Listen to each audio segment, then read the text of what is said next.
नमस्कार दोस्तों, स्वागत है आपके YouTube channel top trending GK में। दोस्तों इस वीडियो में देखने वाले हैं दिल्ली पुलिस कांस्टेबल एग्जाम 1 दिसंबर प्रथम पारी में पूछे गए जीके के यहाँ पर 38 सवाल देखेंगे जो 1 दिसंबर के पहली पारी में पूछे गए हैं। तो ये सभी सवाल आंसर सहित जानने वाले हैं, एंड तक आपको बने रहना है। यदि आपने एग्जाम दिया है 1 दिसंबर को प्रथम पारी में, कमेंट सेक्शन बताना कितने सवाल आपके जीके के करेक्ट हो पा रहे हैं। देखते हैं आपके सामने पहला सवाल।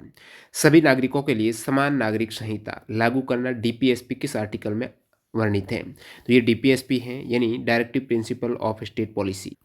राज्य के नीति निर्देशक सिद्धांत में आर्टिकल 44 में आपको बताया गया है कि सभी नागरिकों के लिए समान नागरिक संहिता। तो ये राज्य का कर्तव्य है कि सभी नागरिकों के लिए समान नागरिक संहिता लागू करें। मतलब ऐसा नहीं कि हिंदुओं के लिए अलग हिंदू पर्सनल लॉ हो और मुस्लिमों के लिए अलग मुस्लिम पर्सनल लॉ हो। जहाँ पर हिंदू में जो शादियाँ होती हैं उनका अलग लॉ हो, मुस्लिम में अलग लॉ हो। तो इस टाइप से ये कानूनी लॉ हैं वो एक तरीके से समान होने चाहिए। अलग अलग धर्मों में अलग अलग कानून है वो नहीं होने चाहिए। समान नागरिक संहिता है, ये सभी राज्यों में लागू नहीं है। आर्टिकल 44 के तहत लागू करने के यहाँ पर डीपीएसपी संविधान में उल्लेखित है। अगला सवाल यहाँ पर पूछा गया है, किस अनुच्छेद के अनुसार राज्य के लिए ये दायित्व है कि वह कानून के समक्ष किसी भी व्यक्ति की समानता या भारत के क्षेत्र के भीतर कानूनों के समान संरक्षण से इनकार न करें? तो विधि के समक्ष समानता की बात हो रही है आर्टिकल 14 में। ठीक है, कानून के आगे सभी व्यक्ति क्या है? समान है। ये आर्टिकल 14 में उल्लेखित है। अगला सवाल देखें उससे पहले टेक्स्ट बुक पास प्रो की बेहतरीन सेल देख लीजिएगा। रेस टू सिलेक्शन सेल के तहत यदि आप टेक्स्ट बुक पास प्रो लेते हो, न्यू कैंडिडेट विशेषकर जो दिल्ली पुलिस कांस्टेबल या फिर आने वाले एसएससी जीडी जैसे एग्जाम को टारगेट कर रहे हैं, आज से ही आपको मॉक टेस्ट लगाना है नेक्स्ट आने वाले रेलवे एग्जाम्स के लिए।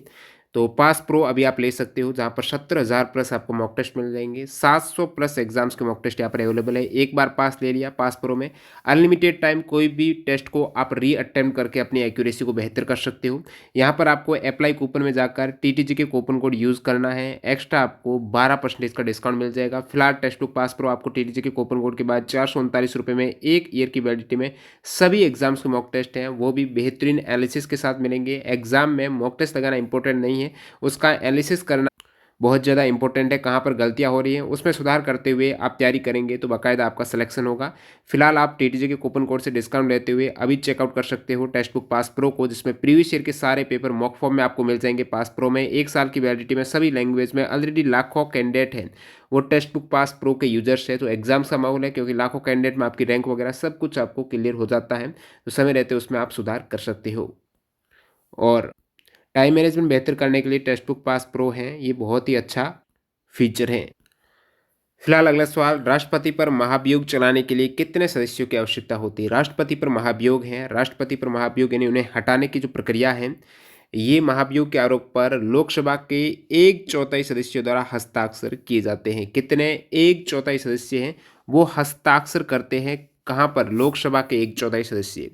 और राष्ट्रपति को 14 दिन का नोटिस दिया जाता है। फिर लोकसभा 2/3 बहुमत के साथ महाभियोग के आरोपों को पारित करता है। बहुमत आरोप पर पहले तो हस्ताक्षर किए हैं, महाभियोग गया है लोकसभा में, उसके लिए लोकसभा के 1/4 सदस्यों के हस्ताक्षर हुए हैं।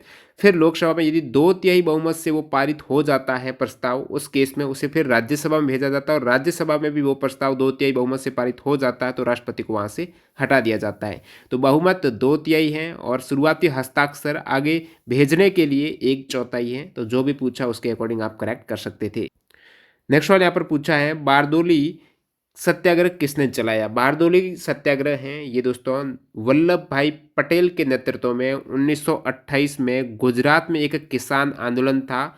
जो टैक्स था अंग्रेजों द्वारा वसूला जाने वाला ज़्यादा टैक्स के विरोध में, यहाँ पर बारदोली किसान सत्याग्रह है ये किया गया वल्लभ भाई पटेल के नेतृत्व में। और इसके सफल नेतृत्व, आंदोलन के सफल होने पर जो बारदोली की महिलाएं हैं उन्होंने वल्लभ भाई पटेल को सरदार कहकर पुकारा था। तो सरदार की उपाधि है वो बारदोली सत्याग्रह में ही वल्लभ भाई पटेल को दी गई, जिसका नाम पड़ गया सरदार वल्लभ भाई पटेल। नेक्स्ट यहाँ पर, गांधी जी का दक्षिण अफ्रीका से भारत आने के बाद सबसे पहला आंदोलन कौन सा था? तो दक्षिण अफ्रीका से भारत आए थे गांधी जी 9 जनवरी 1915 में। और 9 जनवरी 1915 में दक्षिण अफ्रीका से जब भारत लौटे गांधी जी, उनके बाद उनका जो पहला आंदोलन था वो चंपारण सत्याग्रह था, 1917 में हुआ। फिर 1918 में खेड़ा सत्याग्रह हुआ। आपको बता दूं, जैसे ही गांधी जी दक्षिण अफ्रीका से भारत लौटे, उसके बाद पब्लिक में उनकी उपस्थिति दर्ज हुई थी। वो दोस्तों बीएचयू में स्थापना हुई थी 1916 में। दक्षिण अफ्रीका से बीएचयू में लौटने के बाद गांधी जी ने अपनी पहली सार्वजनिक उपस्थिति है बनारस हिंदू यूनिवर्सिटी में दर्ज कराई थी 1916 में। अगला सवाल देखते हैं यहाँ पर, सवाल नंबर 6। 2011 की सेंसस के अकॉर्डिंग भारत का जनसंख्या घनत्व कितना है? जनसंख्या घनत्व सभी को पता है, भारत का है 382 व्यक्ति प्रति स्क्वायर किलोमीटर एरिया। कितने? 382 व्यक्ति। और कितनी बड़ी है ये? पहले 2001 की जनगणना से घनत्व बढ़ा है 17.72%, क्योंकि सबसे मिनिमम घनत्व है 17 व्यक्ति पर वर्ग किलोमीटर अरुणाचल प्रदेश का, और बढ़ा कितना? 17.72। सबसे अधिक बिहार का जनसंख्या घनत्व है 1106 व्यक्ति प्रति स्क्वायर किलोमीटर। कितने? 1106। और सबसे ज़्यादा बिहार के बाद सेकंड ज़्यादा है वेस्ट बंगाल का 1028, उसके बाद केरला का 860। सबसे ज़्यादा ओवरऑल में राज्य और केंद्र शासित प्रदेश में दिल्ली का है 11,320 व्यक्ति प्रति स्क्वायर किलोमीटर एरिया। भारत में सबसे ज़्यादा बौद्ध किस राज्य में है? बौद्ध की बात करें, भारत में बौद्धों की संख्या सबसे अधिक दोस्तों महाराष्ट्र में है। कुल जनसंख्या का 5.81% बौद्ध है महाराष्ट्र में। तो भारत में बौद्धों की संख्या सबसे अधिक कहाँ पर है? महाराष्ट्र में। तो बौद्ध है महाराष्ट्र में। क्रिकेट पिच की लंबाई कितनी होती है? क्रिकेट पिच की लंबाई होती है 22 गज या फिर लगभग 20.12 मीटर होती है। जो क्रिकेट पिच है जहाँ पर बॉलिंग की जाती है, दो स्टंप के मध्य की जो दूरी की बात करें वो आप क्रिकेट पिच है, वो होती है दोस्तों 20 मीटर या फिर 22 गज होती है। और इसकी जो चौड़ाई होती है वो 12 फीट होती है, जहाँ पर 3.66 मीटर होती है। मैदान का जो क्रिकेट मैदान का व्यास रहता है ना, लगभग क्रिकेट मैदान है इस टाइप से राउंड शेप में रहेगा, तो इसका व्यास है 137 मीटर से 150 मीटर के मध्य पूरा डायमीटर रहता है। 137 से 150 मीटर के मध्य मैदान का व्यास रहता है। 150 metre maximum, 137 minimum. Cricket ball का वजन काफ़ी बार एग्जाम में पूछा जाता है। क्रिकेट बॉल का वजन है औंस में है 5.5 औंस, ठीक है। इससे कम वजन की नहीं हो सकती क्रिकेट बॉल, और 5.75 औंस से ज़्यादा भी नहीं हो सकती है। तो 155.9 ग्राम से कम नहीं होगी और 163 ग्राम से अधिक भी नहीं होगी क्रिकेट बॉल। तो 5.5 से 5.75 औंस के मध्य होती है क्रिकेट बॉल। बॉल की परिधि कितनी होती है? तो बॉल की परिधि है 8.81 इंच से कम नहीं हो सकती है और 9 इंच से ज़्यादा नहीं हो सकती। तो लगभग 9 इंच के आसपास बॉल की पूरी सरकमफेरेंस परिधि होती है। नेक्स्ट अपना है, उत्तरी सम्राट हर्षवर्धन को हराने वाले पुलकेशिन द्वितीय। तो पुलकेशिन द्वितीय है, ये पूछा किस वंश से थे? तो पुलकेशिन सिंह द्वितीय जिन्होंने हर्षवर्धन को हराया था, कन्नौज के शासक हर्षवर्धन को हराया पुलकेशिन सिंह द्वितीय ने, वो चालुक्य वंश के शासक थे। पुलकेशिन सिंह सेकंड चालुक्य वंश के शासक थे। अब चालुक्य डायनेस्टी की बात करें, पुलकेशिन सिंह प्रथम पहले शासक थे 543 से 566 ईस्वी। उसके बाद कीर्तिवर्मन सेकंड आए, फिर मंगलेश आए, फिर पुलकेशिन सिंह द्वितीय, फिर विक्रमादित्य फर्स्ट, और फिर विनयादित्य, विजयादित्य, विक्रमादित्य टू चालुक्य, कीर्तिवर्मन टू। ये थे चालुक्य डायनेस्टी के रूलर। अब यहाँ पर चालुक्य वंश के बाद आया राष्ट्रकूट वंश। तो चालुक्य साम्राज्य को पराजित किया था दंतिदुर्ग ने। दंतिदुर्ग ने चालुक्य साम्राज्य को पराजित करके राष्ट्रकूट साम्राज्य, तो दंतिदुर्ग कहाँ से? राष्ट्रकूट से। और पुलकेशिन सिंह द्वितीय थे चालुक्य, और दंतिदुर्ग राष्ट्रकूट जिन्होंने राष्ट्रकूट साम्राज्य की नींव रखी। खरीफ की फसल कौन सी है? जो सीजनल फसल रहती है ना, तो वो होती है खरीफ की फसल। तो ये सीजन में जो उदाहरण में आप देखेंगे तो मक्का है खरीफ की फसल, धान जो चावल जिसे आप बोलते हो पेडी, ज्वार, रागी, मूंगफली, बाजरा, मूंग, उड़द, गन्ना, सोयाबीन, तिल, जूट, सूरजमुखी के बीज, सन, नाइजर सीड, कपास, तुहर, कुल्थी, ये सभी फसलें हैं, ये खरीफ की फसलें हैं। जायद की फसलों में सब्जियां आ जाती हैं, चारा है, मौसमी फल है, ककड़ी, खरबूजा, खीरा, तरबूज, सूरजमुखी, ये जायद की फसलें हैं। रबी की फसलों में आलू, गेहूं, जौ, मसूर, चना, अलसी, मटर, तारामीरा, सरसों, कुसुम, तोरियां, ये दोस्तों रबी की फसलें हैं। कौन सी नदी सिंधु की सहायक नदी थी जहां आर्य निवास करते थे? सिंधु की सहायक नदी जहां आर्य निवास करते थे, पूछा कौन सी नदी सिंधु की सहायक नदी सहायक नहीं थी? तो यहाँ पर सप्त सिंधु का बात आता है। 7 सिंधु की जो नदियां हैं जहाँ पर ऋग्वेदिक काल की बात ऋग्वेद काल में हुई है, उसमें आपके सिंधु नदी है, फिर विपाशा है, सतुद्री है, और सतुद्री यानी सतलुज है, विपाशा यानी व्यास है, फिर झेलम है, अश्किनी यानी चिनाव है, परुषी यानी रावी है, सरस्वती है, जिसे आप सप्त सिंधु बोलते हो। सिंधु सहित ये टोटल 7 नदियां हो जाएगी। रक्षाबंधन का त्यौहार किस हिंदू माह में मनाया जाता है? रक्षाबंधन ये दोस्तों मनाया जाता है लगभग अगस्त महीने के आसपास रहता है। श्रावण माह की पूर्णिमा को, ठीक है, श्रावण जो हिंदू मानते हैं उसकी पूर्णिमा को मनाया जाता है रक्षाबंधन। रामनवमी इससे पहले इस बार आ चुका है, राम नवमी मनाई जाती है चैत्र मास की शुक्ल पक्ष की नवमी को। और दोस्तों महाशिवरात्रि मनाई जाती है फाल्गुन कृष्ण पक्ष की चतुर्दशी को महाशिवरात्रि।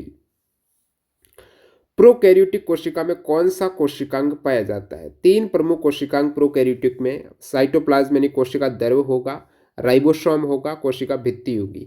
प्रोकैरियोटिक में ध्यान रखना ऐसा कोशिकांग नहीं मिलेगा जिसमें सेल मेम्ब्रेन हो, कोशिका झिल्ली युक्त कोशिकांग आपको प्रोकैरियोटिक में नहीं मिलेगा। प्रोकैरियोटिक कोशिकाओं में वास्तविक केंद्रक नहीं होता है, इसके स्थान पर न्यूक्लियोटाइड मौजूद होता है। केंद्रक एक तरीके से विकसित नहीं होता प्रोकैरियोटिक में, और ये जो कोशिकाएं सदैव एक कोशिकीय होती, प्रोकैरियोटिक सेल्स हमेशा एक कोशिकीय होगी। इसमें राइबोसोम होगा, प्लाज्मिड होगा, राइबोसोम, कोशिका भित्ति, कोशिका द्रव्य होगा।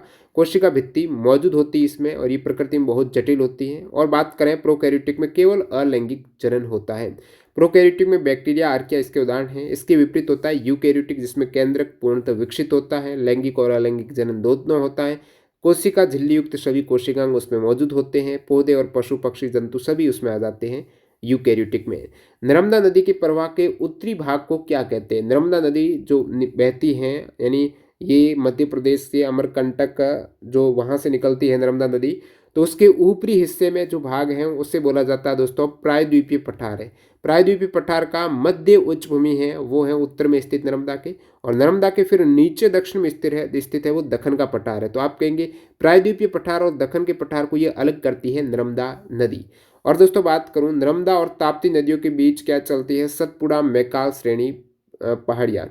नर्मदा के जस्ट ऊपर आपको विंध्य पर्वत श्रृंखला भी मिल जाएगी। यहाँ पर आप देखेंगे नर्मदा रिवर है, तो ये वाली आपकी है विंध्या रेंज, मध्य प्रदेश में ये जो विंध्या रेंज है, और विंध्या रेंज और उसके नीचे जस्ट आपको नर्मदा रिवर दिखेगी, और नर्मदा के नीचे है सतपुड़ा रेंज। तो इसके मध्य है नर्मदा, सतपुड़ा और विंध्या रेंज के नीचे नीचे आपको दक्कन प्लेट्यू मिलेगा, ऊपर आपको मिलेगा मालवा का पठार है, ठीक है।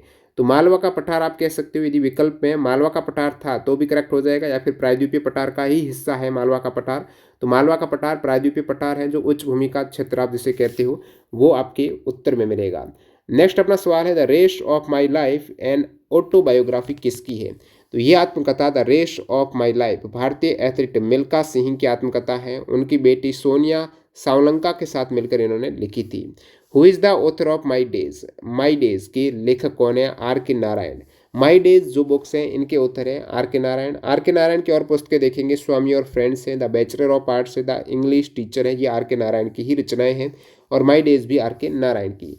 कच्छी घोड़ी नृत्य किस राज्य से है जिसमें नर्तक नकली घोड़ों पर सवारी करते हैं?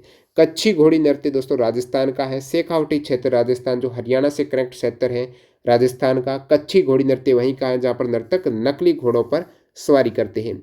विश्व भर में क्रिकेट की प्रतियोगिताओं की नियंत्रक और नियामक संस्था कौन सी है? तो क्रिकेट प्रतियोगिताओं की नियामक संस्था की बात करें विश्व वर्ल्ड वाइड, तो वो है दोस्तों आईसीसी, इंटरनेशनल क्रिकेट काउंसिल है, जिसकी स्थापना 1909 में हुई है दोस्तों, आईसीसी की स्थापना। आईसीसी के यदि आपको हेडक्वार्टर पूछ ले तो वो दोस्तों दुबई यूनाइटेड अरब अमीरात में है 2005 से, वर्तमान में, पहले लंदन में था। और बीसीसीआई की बात करें जो भारत की क्रिकेट नियामक संस्थान है वो है दोस्तों भारत की, जिसकी स्थापना दिसंबर 1928 में हुई है। नेक्स्ट अपना है गायिका श्यामा मणि देवी का संबंध किस राज्य के संगीत से है? तो गायिका श्यामा मणि देवी का संबंध है दोस्तों ओडिसी शास्त्रीय संगीत से। ओडिसी शास्त्रीय संगीत हैं ये हैं श्यामा मणि देवी, जो ओडिशा से एक तरीके से बिलोंग रखती हैं, और उनके गुरु हैं श्रृंगारी श्याम सुंदरकर और बालाकृष्ण दास। पंडित रविशंकर का संबंध किस वाद्य यंत्र से है, म्यूजिक इंस्ट्रूमेंट से है? रविशंकर है तो रवि है तो स्टार हैं, सितार वादक हो जाएंगे। रविशंकर, उमाशंकर मिश्र, बुद्धादित्य मुखर्जी, विलायत खान, साजिद परवेज, वंदे हसन, अनुष्का शंकर, हारा शंकर। इसके अतिरिक्त सितार वादक में निखिल बनर्जी, मुश्ताक अली खान, सुजात हुसैन खान, ये सभी दोस्तों सितार वादक हैं। उमाशंकर मिश्र, पंडित रविशंकर, बुद्धादित्य मुखर्जी, विलायत खान प्रमुख रूप से। अगला सवाल है किस अनुच्छेद के तहत आपराधिक मामलों में हाईकोर्ट के निर्णय के विरुद्ध सुप्रीम कोर्ट में अपील की जा सकती है?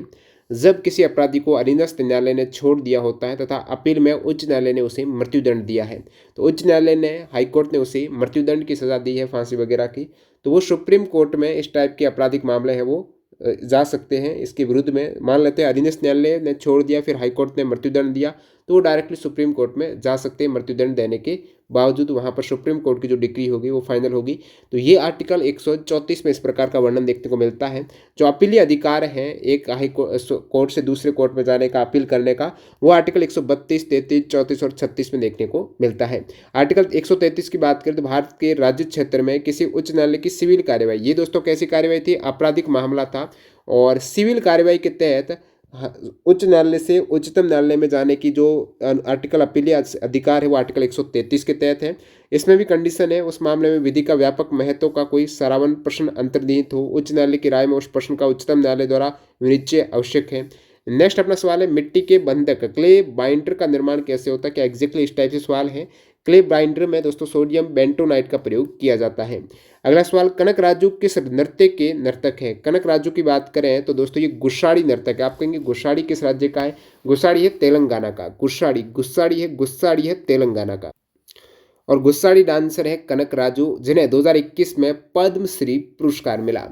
श्री का किला किस वास्तुकला में है। श्री का किला दोस्तों दिल्ली में है, अलाउद्दीन खिलजी ने बनाया था, और ये भारतीय ईरानियन मिश्रित कला है जो अफगान सेल्जुक स्टाइल्ड फोर्ट के अंतर्गत रखी गई है। श्री का किला नई दिल्ली नगर में स्थित जो फोर्ट है इसका निर्माण 1303 में हुआ। श्री का किला कब बना, 1303 में।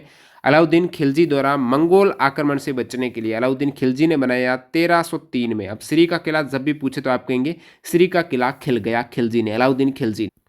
श्री के किले में अलाउ नहीं किया जाता है, इसलिए उन्होंने मंगोल आक्रमण को अलाउ नहीं करने के लिए अलाउद्दीन खिलजी ने श्री का किला बना दिया। अभी ये खंडर अवस्था में है जहाँ पर एशियाई खेल ग्राम परिसर है। राष्ट्रीय जलमार्ग 4 किस नदी पर है। राष्ट्रीय जलमार्ग 4 दोस्तों कृष्णा और गोदावरी नदी पर है, जिसकी लंबाई 1095 किलोमीटर है। और ये जो नेशनल वाटरवे 4 है, काकीनाडा पुदुचेरी नहरों का विस्तार इसमें मिलेगा। कालूवेली टैंक है यहाँ पर, भद्राचलम, राजमुंद्री, वजीराबा, विजयवाड़ा, यानी यहाँ पर आंध्र प्रदेश, तमिलनाडु, पुदुचेरी इन क्षेत्रों से होता हुआ गुजरता है national waterway 4। National waterway first की बात करें जो कि प्रयागराज हल्दिया को कनेक्ट करता है, national waterway first Ganga Bhagirathi Hooghly नदी पर है पहला जलमार्ग, और ये दोस्तों 1620 किलोमीटर लंबा है। यूपी, बिहार, झारखंड, पश्चिम बंगाल राज्यों को कवर करता है। नेशनल वाटरवे 2 है ब्रह्मपुत्र, पहला है गंगा भागीरथी और हुगली, 2 है सदिया और धुबरी को जोड़ता है। असम में है दोस्तों नेशनल वाटरवे 2, पहला है प्रयागराज और हल्दिया को जोड़ता है। ध्यान रखना, पहला नेशनल वाटरवे प्रयागराज हल्दिया को, दूसरा सदिया और धुबरी को, तीसरा जो नेशनल वाटरवे है वो दोस्तों पश्चिमी तट नहर, चंपकारा नहर, उद्योग मंडल नहर, कोटापुरम से कोलम को कनेक्ट करता है। केरल में 205 किलोमीटर की लंबाई है। नेशनल वाटरवे 83 है, ये दोस्तों राजपुरी क्रिक जो वाटर बॉडी है वहाँ से होता हुआ महाराष्ट्र में स्थित है। नेशनल वाटरवे 100 है तापी रिवर से, नेशनल वाटरवे 100 तापी रिवर, ध्यान रखिएगा 100 तापी गुजरात और महाराष्ट्र में, 73 है नर्मदा रिवर। ठीक है। नेक्स्ट सवाल है 2012 में किस समिति ने गरीबी रेखा आकलन हेतु पेश की थी। गरीबी रेखा पर आकलन किया था 2012 में रंगराजन समिति ने, जहां पर गरीबी रेखा शहरी क्षेत्रों में 1407 रुपये के मासिक प्रति व्यक्ति आय के रूप में अनुमानित किया गया, और ग्रामीण क्षेत्र में 972 रुपये। गरीबी का आकलन के लिए विभिन्न समितियां बनी हुई हैं, जैसे कि कौन सी समिति बनी थी, शुरुआत में अलग समिति 1979 को, उसके बाद लड़कवाला समिति 1993, फिर तेंदुलकर समिति 2009, 2012 में रंगराजन समिति। तो इनका याद रखना, तेंदुलकर 9 में, अलग समिति 1979 में, और लड़कवाला समिति 1993 में।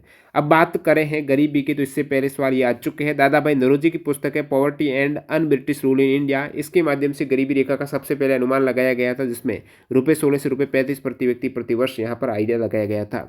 नेक्स्ट वाला देखते हैं, यहाँ पर किस पेड़ की पत्तियां तितली के पंखों की तरह है। एग्जैक्टली इसका आंसर नहीं मिला, जिसको पता बता सकते हो क्या, यही सवाल था। बाकी एक पेड़ है क्रिस्टिया, ये एक पौधा है क्रिस्टिया ऑबकोडाटा, ये पौधा विंग्स बटरफ्लाई विंग्स की तरह है, तितली पंख के रूप में इसे जानते हैं। डीपीएसपी के स्टेटमेंट पर आधारित सवाल था, स्टेटमेंट दोनों ही वैसे गलत नजर आ रहे हैं। एक स्टेटमेंट था 42वां संविधान संशोधन में डीपीएसपी में 6 प्रावधान जोड़े गए, 6 नहीं 4 जोड़े गए हैं। ठीक है, 42वां संविधान संशोधन 1976 में किया गया, जिसमें 3 तो नए आर्टिकल ऐड किए गए हैं, 39A, 43A, 48A है, और कुछ अमेंड 39 में किया गया है। तो यहाँ पर 39A का पूछा जाता है तो समान न्याय को बढ़ावा देना, गरीबों को मुफ्त कानूनी सहायता। 43A में है उद्योगों के प्रबंधन में श्रमिकों की भागीदारी। 48A में पर्यावरण की रक्षा और सुधार करना और वन और वन्य जीवों की सुरक्षा करना। 39 में क्या किया गया, बच्चों के स्वच्छ विकास के लिए अवसर सुनिश्चित करना ऐड किया गया।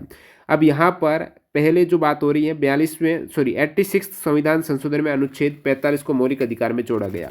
बिल्कुल, अनुच्छेद 45 में जो पहले प्रावधान था ना, वो प्रावधान बना दिया मौलिक अधिकार, ये सही बात है। और वहाँ पर आर्टिकल बना दिया 21A। जो पहले 45 आर्टिकल में बात हो रही थी 6 से 14 वर्ष के बच्चों को अनिवार्य और निःशुल्क शिक्षा की, वो एज ए फंडामेंटल राइट बना दिया गया आर्टिकल 21A में के तहत। और 45 में 6 वर्ष से कम उम्र के बच्चों की देखभाल के लिए राज्य का एक DPSP बना दिया 45 में फिलहाल। ठीक है, नेक्स्ट अपना सवाल है, सुप्रीम कोर्ट एवं हाई कोर्ट जज को किस आधार पर हटाया जा सकता है? तो कदाचार के आधार पर। यदि यहाँ पर न्यायाधीशों की सिर्फ साबित कदाचार या असमर्थता के आधार पर ही हटाया जा सकता है। तो सुप्रीम कोर्ट हाई कोर्ट जजेस को यदि कदाचार और असमर्थता साबित हो जाती है, उस केस में उन्हें हटाया जा सकता है। कदाचार या असमर्थता साबित कैसे होगी? तो उच्चतम न्यायालय उसके लिए क्या प्रस्ताव जाएगा, तो हाई कोर्ट या सुप्रीम कोर्ट के किसी न्यायाधीश को उसके पद से तब तक नहीं हटाया जाएगा जब तक कि संसद के प्रत्येक सदन के अभिभाषण के बाद उन सदन की कुल सदस्यता के बहुमत और कम से कम 2/3 बहुमत से पारित राष्ट्रपति का आदेश नहीं हो। 2/3 बहुमत यहाँ पर जरूरी है। जब तक 2/3 बहुमत नहीं होगा तब तक वो प्रस्ताव पारित नहीं कहा जाएगा। तो सुप्रीम कोर्ट के न्यायाधीश को हटाने की प्रक्रिया आर्टिकल 124(4) में है और हाई कोर्ट के जजेस को हटाने की प्रक्रिया आर्टिकल 217(1) में है। उच्चतम न्यायालय या उच्च न्यायालय के किसी न्यायाधीश को हटाने की प्रक्रिया शुरू करने के लिए जब प्रस्ताव है उसमें कम से कम हस्ताक्षर की बात करें, लोकसभा के कम से कम 100 सदस्य या राज्यसभा के 50 सदस्यों द्वारा वो पेश किया जाना चाहिए। ये सवाल पहले भी आ चुका है। 100 और 50, लोकसभा 100, राज्यसभा 50। पुष्कर मेला के बारे में सही स्टेटमेंट। पुष्कर मेला एक तो राजस्थान में लगता है।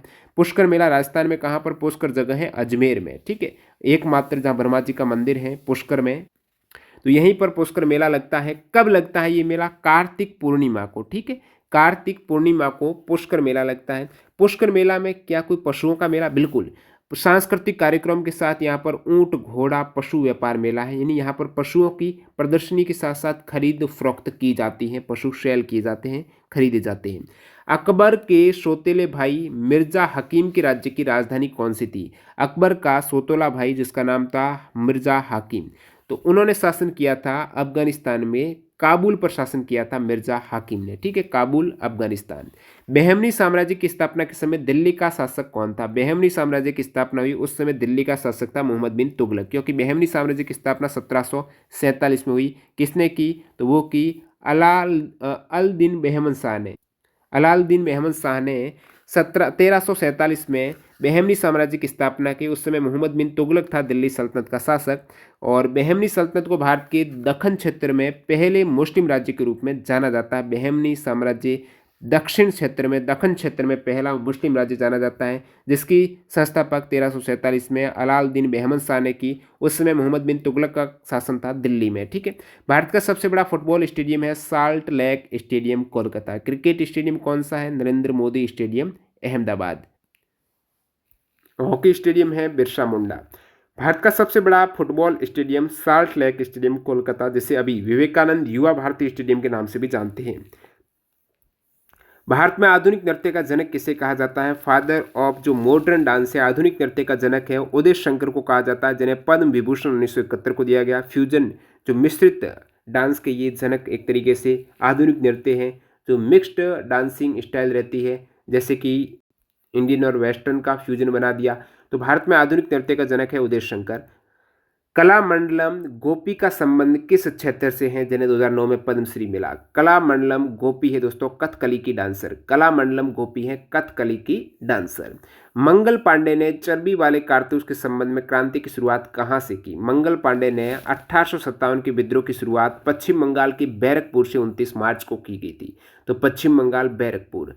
अब वैसे विधि से यहाँ पर जो क्रांति की शुरुआत हुई है 1857 का विद्रोह, वो दोस्तों 10 मई को हुई है। 10 मई 1857 को मेरठ से इस क्रांति की शुरुआत हुई, इसलिए 10 मई को क्रांति दिवस के नाम से आप मनाते हो। धन सिंह गुर्जर को इसका श्रेय जाता है शुरू करने का प्रारंभ में, लेकिन इससे पहले बगावत हो गई थी 29 मार्च को।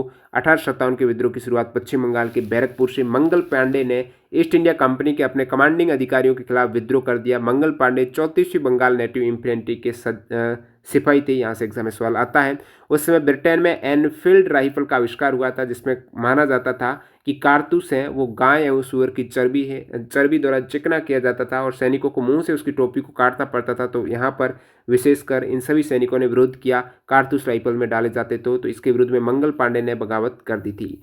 नेक्स्ट अपना सवाल है, लघु कृषि ऋण कौन सी योजना के तहत दिया जाता है? तो एग्जैक्टली इसका यही सवाल था, तो क्या लैंग्वेज में था और ऑप्शन क्या थे? आंसर भी बता सकते हो जिसको पूरा पता है सवाल। तो वीडियो पूरा देखने आपका बहुत बहुत धन्यवाद। मिलते हैं ऐसे किसी नए वीडियो में। और ध्यान दें, जो कैंडिडेट अभी तक टेस्ट सीरीज से नहीं जुड़े हैं अभी भी जुड़ सकते हो, ऑफर अवेलेबल है। टीटीजी के कूपन कोड यूज़ करना है, टेक्स्ट बुक ऐप में जाना है, पास प्रो ले सकते हो, लिंक डिस्क्रिप्शन बॉक्स में चेकआउट कीजिएगा। धन्यवाद।